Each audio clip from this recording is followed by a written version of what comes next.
بسم اللہ الرحمن الرحیم۔ السلام علیکم۔ حضرت یعقوب علیہ السلام کا ایک بھائی تھا جسے انہوں نے 40 سالوں سے نہیں دیکھا تھا۔ انہوں نے ارادہ کیا کہ اپنے بھائی کی زیارت کریں۔ جب ان دونوں نے ایک دوسرے کی زیارت کی تو حضرت اسرائیل کو حکم ہوا کہ دونوں کی جان لے لیں اور ہمیں سپرد کر دیں۔ ملک الموت نے دونوں کی روح قبض کی اور خدا کی طرف لے گئے۔ حضرت یوسف علیہ السلام نے جب یہ سنا تو اپنے سر سے تاج اتار کر پھینک دیا اور اپنے بدن پر جو ریشمی لباس تھا اس کو پارا پارا کر دیا اور سروپا برہنہ اپنے لشکر کے ساتھ دوڑے اور روتے ہوئے اپنے والد اور چچا کے جنازے تک پہنچے۔ جب ان دونوں کو دیکھا تو غم اور حسرت کی وجہ سے رونے لگے۔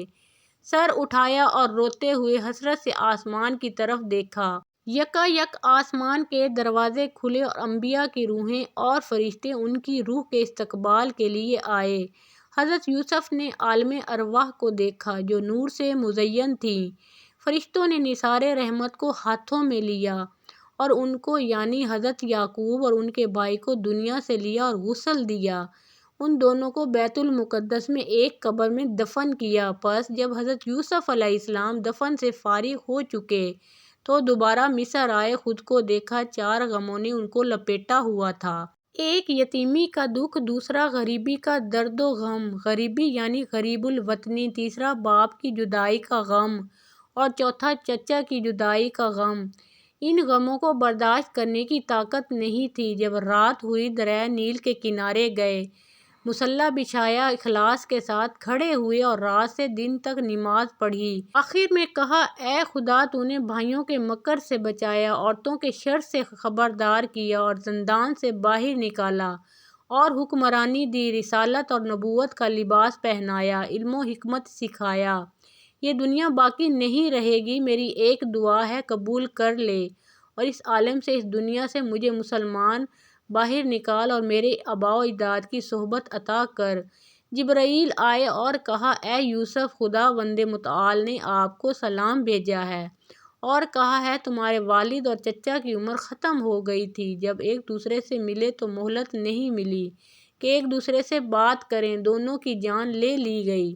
تمہاری ابھی عمر ختم نہیں ہوئی، اس لیے مناجات کرو اور اپنی زندگی کو آخرت کے لیے آمادہ کرو کہ جب موت کا وقت آ گیا تو مہلت نہیں دی جائے گی۔ پس حضرت یوسف علیہ السلام نے اپنے باپ کی وفات کے بعد تاج سر پر نہیں رکھا اور تخت پر نہیں بیٹھے، ہر رات خدا کی عبادت میں گزارتے اور دریائے نیل کے کنارے جاتے اور خدا سے مناجات کرتے۔ راتوں میں سے ایک رات حضرت یعقوب علیہ السلام اور حضرت اسحاق علیہ السلام کو خواب میں دیکھا کہ جنت کا لباس پہنا ہوا تھا اور کرامت کا تاج سر پر سجایا ہوا تھا۔ حضرت یوسف علیہ السلام سے کہا، اے یوسف، 20 سال ہوئے آپ کا دل ہم سے ملنے کی خواہش میں جل رہا ہے۔ آپ کو خوشخبری ہو کہ 3 دنوں تک ہم سے ملو گے۔ روایت ہے کہ حضرت یوسف علیہ السلام نے ان 3 دنوں میں باپ کو دیکھنے کی خواہش میں اتنی گریبانگاری کی کہ ان کے والد حضرت یعقوب علیہ السلام نے ان 40 سالوں میں ان سے ملنے کی خواہش نہیں کی تھی۔ پس تیسرے دن ملک الموت آیا اور کہا کہ اے یوسف علیہ السلام، آپ کی مدت ختم ہوئی، آپ کے آباء و اجداد آپ کے منتظر ہیں اور آنکھیں لگائے ہوئے ہیں تاکہ آپ کو دیکھیں۔ پس حضرت یوسف علیہ السلام نے سر تسلیم خم کیا اور ملک الموت نے ان کی جان لے لی۔ جان لینے سے پہلے ان کا دل تیزی سے دھڑکنے لگا تھا اور اعضاء لرزنے لگے تھے۔ بھائیوں کو بلایا اور ہر ایک کو گلے لگایا اور خدا حافظ کیا۔ جب ملک الموت ان کی طرف متوجہ ہوئے، حضرت یوسف علیہ السلام گریہ کرنے لگے۔ فرشتوں نے صدا بلند کی، مقربین اور روحانیون گریہ کرنے لگے۔ بھائیوں نے سر میں خاک ڈالی۔ جب ان کی روح جدا ہوئی، حضرت جبرائیل علیہ السلام آئے اور جنت سے سفید لباس لائے، انہیں غسل دیا، کفن پہنایا اور تابوت میں رکھا۔ بس زلیخا کو خبر دی گئی کہ آپ کو آرام پہنچانے والا ساتھی دنیا سے رحلت کر گیا۔ زلیخا نے جب یہ سنا، حضرت یوسف علیہ السلام کی طرف متوجہ ہوئیں اور گریہ کرنے لگیں۔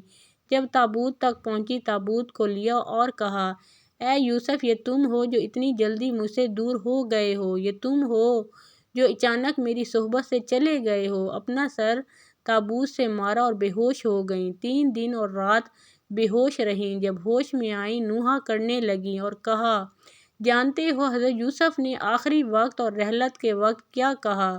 ان سب نے کہا۔ حضرت یوسف نے فرمایا، اے خدا، اگر تمہارے نزدیک میری اہمیت ہے، میری جان لے لیں اس حالت میں کہ میں مسلمان ہوں اور صالحین کی صحبت میں رہوں۔ پھر کیا تھا، زلیخا نے بھی یہی درخواست کی اور کہا، اے خدا، میری جان مجھ سے لے لیں اور صالحین کی صحبت تک پہنچا دیں۔ اللہ تعالیٰ نے ان کی دعا قبول کی اور ان کے جسم سے روح خارج ہوئی اور حضرت یوسف علیہ السلام کی روح تک پہنچی اور ان سے ملحق ہوئی، تاکہ جیسے دنیا میں ایک دوسرے کے ساتھ تھے، آخرت میں ایک دوسرے کے ساتھ ہوں۔ پھر ان کے جنازے اٹھائے گئے، مصریوں کی آہ و فغان بلند ہوئی، ہر کوئی نوحہ کرتے ہوئے رونے لگا، دفن کرنے کی جگہ میں اختلاف کرنے لگے۔ ایک گروہ نے کہا، ان کو کنعان کے دروازے کے پاس دفن کریں۔ بس اللہ تعالیٰ نے دریائے نیل کو خشک کیا اور بزرگان کو الہام کیا کہ دریائے نیل کے درمیان میں دفن کریں۔